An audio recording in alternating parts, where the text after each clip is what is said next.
धन्यवाद सुष्मिता देव जी, रजनी ताई जी। मैं 3 बातें आपके सामने रखना चाहती हूं और मैं सबसे पहले, सुष्मिता जी ने उसका अच्छे से जिक्र किया, लेकिन उसको संज्ञान में आपके लाना ज़रूरी है कि योगी आदित्यनाथ की सरकार सुप्रीम कोर्ट तो पहुंच गई नोटिस इशू करने से पहले एफिडेविट लेकर, लेकिन अभी तक सीबीआई जांच का नोटिफिकेशन नहीं आया है जो एडवोकेट जनरल यूपी के द्वारा आना चाहिए था। अभी तक उसका कोई ऑफिशियल नोटिफिकेशन नहीं आया, उसकी कोई अधिसूचना जारी नहीं हुई है।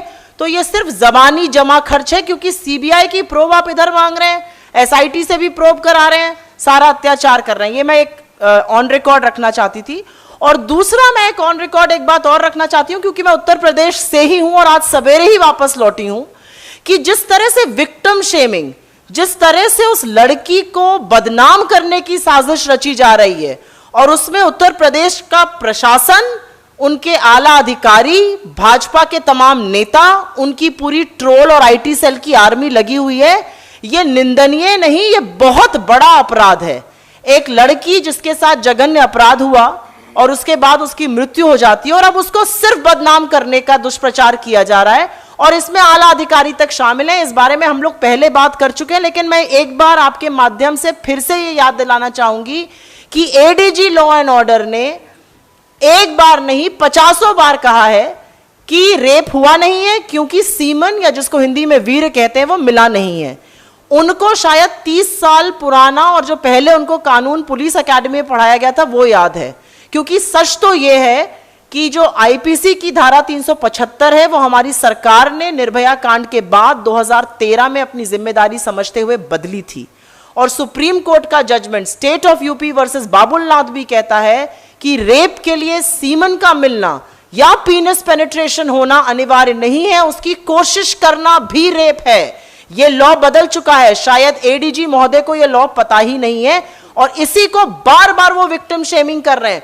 जिस लड़की के साथ इतना दुष्चार हुआ उसी को बार बार बदनाम करने का कार्य किया जा रहा है। मैं एक बात आप सबके माध्यम से जरूर लोगों को बताना चाहती हूं, और मेरी बात का मुख्य बिंदु यही है, जैसा कि सुष्मिता जी ने इस एफिडेविट के तमाम पहलुओं पे बोला और रजनी ताई ने भाजपा और संघ की मानसिकता पे बोला।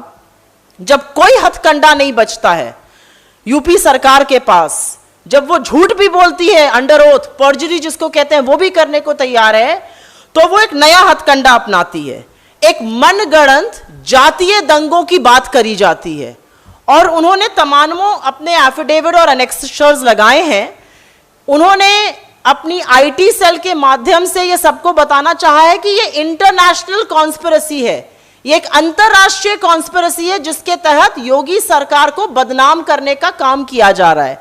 अब मैं आपको थोड़े तथ्य बता देती हूं, क्योंकि अपने एफिडेविट में उन्होंने इंटरनेशनल कॉन्स्पिरेसी की बात नहीं करी है, जो भाजपा के नेता, उनके प्रवक्ता, उनके सारे मंत्री कर रहे हैं। इसमें वो कहते हैं सोशल मीडिया के माध्यम से दुष्प्रचार किया जा रहा है और दंगा फसाद कराने की कोशिश करी जा रही है, और योगी आदित्यनाथ की छवि खराब की जा रही है। आप में से सब लोग सोशल मीडिया से वाकिफ हैं। मैं सिर्फ 4 सोशल मीडिया हैंडल्स का जिक्र इसलिए करूंगी क्योंकि आपको पता होना चाहिए कि वो किसकी बात कर रहे हैं। वो एक सोशल मीडिया हैंडल की बात करते हैं जिन्होंने कोई कमेंट किया था जिनके 2000 फॉलोवर हैं। वो अगले किसी की बात करते हैं जिनके 900 फॉलोवर हैं, और मैं जानबूझ के उनका नाम नहीं ले रही हूं क्योंकि मैं उनको प्रचारित नहीं करना चाहती हूं इस प्लेटफॉर्म से। वो उसके बाद एक ट्वीट की बात करते हैं जिनके मात्र 14000 फॉलोवर हैं।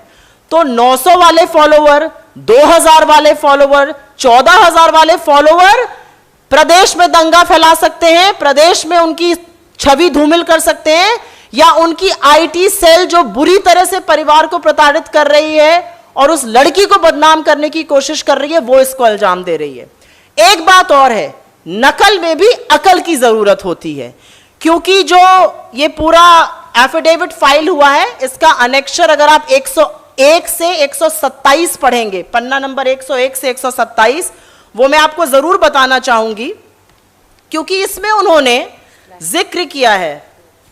मैं आपको दिखाती हूं, इसमें उन्होंने जिक्र किया है कि क्या क्या करना चाहिए। मैं उत्तर प्रदेश से हूं, और मैं आपको बता दूं कि जिस तरह की हिंदी में मैं आपसे यहां बात कर रही हूं, हम लोग इस तरह की हिंदी में भी बात नहीं करते। हिंदी भाषी प्रदेश है, हम अपने क्षेत्र में या तो भोजपुरी बोलते हैं या बहुत खालिस हिंदी बोलते हैं।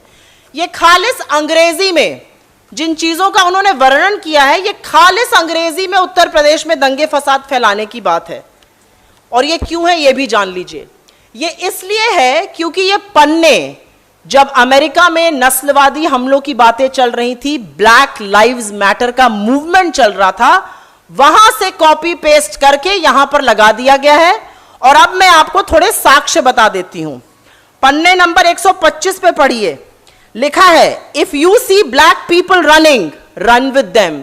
क्या ब्लैक पीपल, क्या अफ्रीकन अमेरिकन यूपी में आके दौड़ रहे हैं? क्या वो योगी आदित्यनाथ की सरकार को धूमिल कर रहे हैं? पहला सवाल है। 126 नंबर पे पढ़िए, प्रोटेक्शन क्या क्या होना चाहिए? N95 मास्क होना चाहिए, प्रॉपर गैस मास्क होना चाहिए। फिर वो कहते हैं goggles, ski mask and swimming ones. Hathras में कौन स्की कर रहा है और कौन स्विमिंग कर रहा है, ये आदित्यनाथ बताएंगे हमें, क्योंकि ये अमेरिका से उन्होंने चेप कर यहां पर लगा दिया है। अब आप सुनिए, उसके आगे वो बोलते हैं ट्रीटमेंट, अगर आपके साथ कुछ हो जाता है तो आपको क्या ट्रीटमेंट करना चाहिए। All of this is in English and it says boil a pot of water with laurel leaves. सच बताऊं तो मुझे भी नहीं पता कि लॉरल लीव्स होती क्या है। ये लॉरल लीव्स उत्तर प्रदेश में दंगा फसाद फैलाने वालों के लिए बोला गया है। उसके बाद अब यहां पे मैं बोलती हूं कि उनके सारे प्रशासन की धज्जियां उड़ जाती हैं, उनकी खुद की धज्जियां उड़ जाती हैं, क्योंकि 127 नंबर पेज पर, और हम जरूर आपको बोलेंगे कि आप इनको पढ़िए और इसको फ्लैश जरूर करिएगा।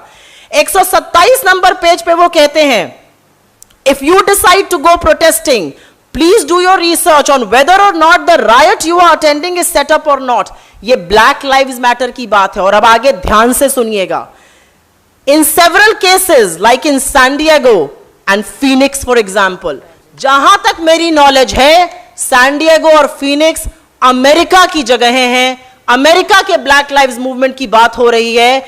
सुप्रीम कोर्ट के सामने इस एफिडेविट को योगी आदित्यनाथ सरकार ने दिया है। मुझे तो ऐसा लगता है इस एफिडेविट को ही निकालकर बाहर नहीं फेंक देना चाहिए कोर्ट को, उन पर कोर्ट की अवमानना की धारा लगनी चाहिए। एक के बाद एक झूठ बोला उन्होंने, कहीं और पर होने वाले नस्लवादी हमलों को अपने हमले बताया है, और महानुभावों ने 127 नंबर पेज पर NYPD मतलब न्यूयॉर्क पुलिस डिपार्टमेंट भी लिखा हुआ छोड़ दिया है।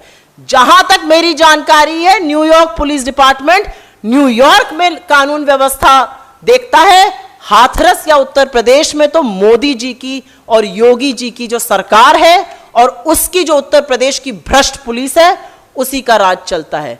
तो NYPD इसमें लिखा हुआ है। आप मुझसे ज्यादा समझदार हैं, आप सब मुझसे ज्यादा सोशल मीडिया के ज्यादा यूजर हैं।